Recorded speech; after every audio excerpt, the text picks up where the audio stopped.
တငယ်ချင်းများအားလုံးပဲမင်္ဂလာပါဖူတိုင်ယာတွေမှာကြိုဆိုပါရစေဒီတစ်ခါတော့ကိုတိုင်းချက်စားတာမဟုတ်ဘဲနဲ့စင်ဦးမှာရှိတဲ့ဂိုးရဲမိုင်းဆိုတဲ့ထိုင်းစီမှာထိုင်းဘူဖေးလေးသွားစားဖြစ်တာလေးပြန်လည်မျှဝေလိုက်ပါတယ်ဓမ္မတစ်ခေါက်သွားတော့ငါကြတော့အဆောက်အဦမှားပြီးဝင်ပူးတယ်ပေါ့နော်ဒီဆိုင်ကကြတော့ဒီတရားထောရတဲ့အဆောက်အဦထိုင်းစားရေးစုံနဲ့အဆောက်အဦထဲမှာရှိပါတယ်ဆိုင်နာမည်ကဘန်ထိုင်းကစ်ချင်နဲ့သူကတယောက်ကို32ကျပ်ကြတယ်ပြီးတော့ကိုယူစားရတာပေါ့နော်ကိုစိုက်ချက်ယူစားလို့ရတဲ့အသားရည်အဆောင်ရှိတယ်အကြိုက်ဆုံးကတော့ဒီမှာပင်လယ်စာဘန်းကြီးပေါ့နော်ဂုံးခရုကြောက်ပစုံခနန်းငါပစုံတော်မှာအခုံခွာပြီးသားနဲ့အခုံခွာပြီးနဲ့ရှိရပေါ့နော်ဒါကြတော့ရိုးရကင်လေးတွေပြီးတော့အရွက်လေးတွေရှိတယ်ခောက်ဆွေးရှိတယ်အေးလေးတောင်းရပါတယ်အချင်းကကြတော့စက်ပြီးသားပေါ့နော်ကြက်သွန်ဖြူမယုတ်သီးထည့်ပြီးစားအရမ်းမိုက်ပဲကနန်းနေပစုံနေကြတော့ပြုတ်စားတယ်ပေါ့နော်အသားတွေကြတော့ကင်စားတယ်အချင်းကတော့မြန်မာပါဇက်နဲ့ကွက်တီထိမိပဲအရန်ကောင်းတယ်အချင်းလေးနဲ့တွတ်စားတာလေ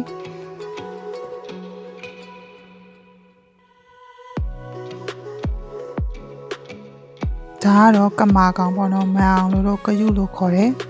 အဲ့ဒါကိုအစိမ်းလေးစားလို့ရတယ်ကင်ပြုတ်ပြီးစားလို့ရတယ်ပေါ့နော်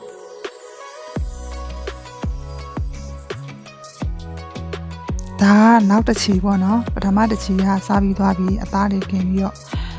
ကနန်းတွေပစုံတွေလည်းအများကြီးစားပြီးသွားပြီးကြောက်ပစုံတွေလည်းအများကြီးစားပြီးသွားပြီးအဲ့ဒါကိုနောက်တစ်ချီထပ်ပြီးတော့ပစုံတွေကင်ပြီးစားတဲ့အချိန်မှာလည်းဒီကြောက်ပစုံတို့ကနန်းတို့ထည့်ပြုတ်ပြီးထပ်စားပါသေးတယ်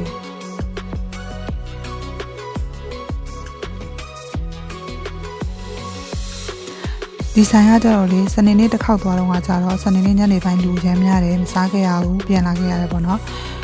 နောက်တနင်္ဂနွေနေ့လေပိုင်းသွားစားတော့လူတွေရှင်းနေရပဲစားလို့ရတယ်ပေါ့နော်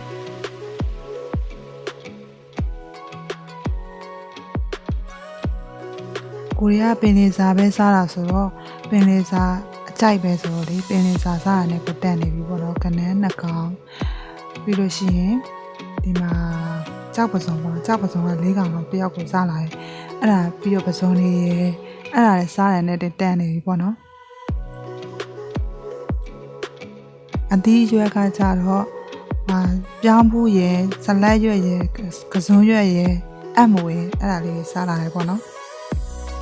ကိုကြိုက်တာလေးကိုယူစားလို့ရတယ်ပေါ့နော်ကိုပစုံပင်လယ်စာကြိုက်တဲ့လူဆိုတော့ပင်လယ်စာစားရတဲ့အဆင်ပြေနေပြီပင်လယ်စာပန်းကြီးပဲကြိုက်တယ်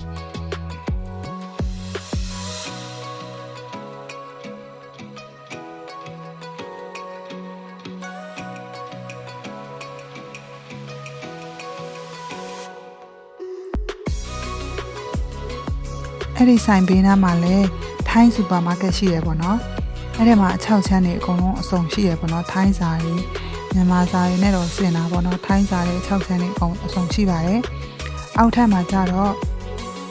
အသီးရွက်တွေပေါ့နော်အသီးရွက်ဆိုင်တွေရှိတယ်အဲ့ဒီဆိုင်ထဲမှာမြန်မာစာတွေအများကြီးပဲရတယ်စူပုတ်ရွက်တို့ခရမ်းသီးတို့မြန်မာတွေစားဖြစ်တဲ့အသီးရွက်တွေပေါ့နော်အဲ့ဒါတွေအစုံရှိတယ်တော်တော်များများရတယ်ပေါ့နော်အဲ့ဒီကဘိုးသီးနုနုလေးတွေပြီးတော့မကြီးသီးအမေ့လေးတွေပြီးတော့မြစ်လေးဝင်လာခဲ့သေးတယ်